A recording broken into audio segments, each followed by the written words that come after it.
আমার মনে হয় বাংলাতে যদি তারা সেই ধরনের করে তাহলে মস্ত বড় ভুল করবে। তাহলে বাংলার মানুষ কিন্তু আবার শুরু থেকেই তাদের বিরুদ্ধে আন্দোলনে নামবে।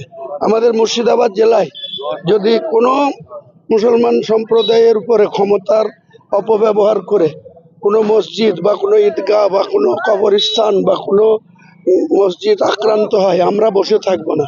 আমরা পুরো রাস্তায় নেমে এই সরকারের বিরুদ্ধে নামব। আমাদের মুর্শিদাবাদ জেলায় যদি কোনো মুসলমান সম্প্রদায়ের উপরে ক্ষমতার অপব্যবহার করে কোনো মসজিদ বা কোনো ঈদগাহ বা কোনো কবরস্থান বা কোনো মসজিদ আক্রান্ত হয়, আমরা বসে থাকবো না। আমরা পুরো রাস্তায় নেমে এই সরকারের বিরুদ্ধে নামব।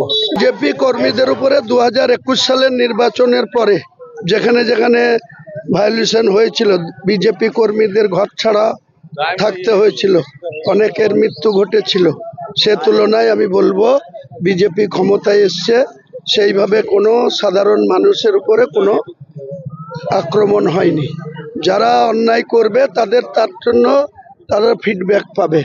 কারণ কারো উপরে যদি কেউ কোনোদিন জুলুম করে, অন্যায় করে, কাউকে কারো পরিবারের ছেলেকে সন্তানকে কাউকে খুন করে, তাহলে তাদের উপরেই তাকে জবাবদিহি করতে হয়। আমি মনে করি ভারতবর্ষের প্রধানমন্ত্রী গতকাল থেকে যেভাবে মানে শান্তি শৃঙ্খলার ব্যাপারে বারবার বলছেন যে সবকা সাথ সবকা বিকাশ, এটা আমাদেরকে মানতে হবে। কাজেই তৃণমূল সরকারের আমলে যে ধরনের খুন খারাপি, তোলাবাজি, বিভিন্ন অস্বচ্ছ কাজ হয়েছে, সেটা ভারতবর্ষের বিজেপি সরকার এতদিন ক্ষমতায় আছে, বাংলা 19টা রাজ্যেতেও আছে তাদের জোট সঙ্গী সহ।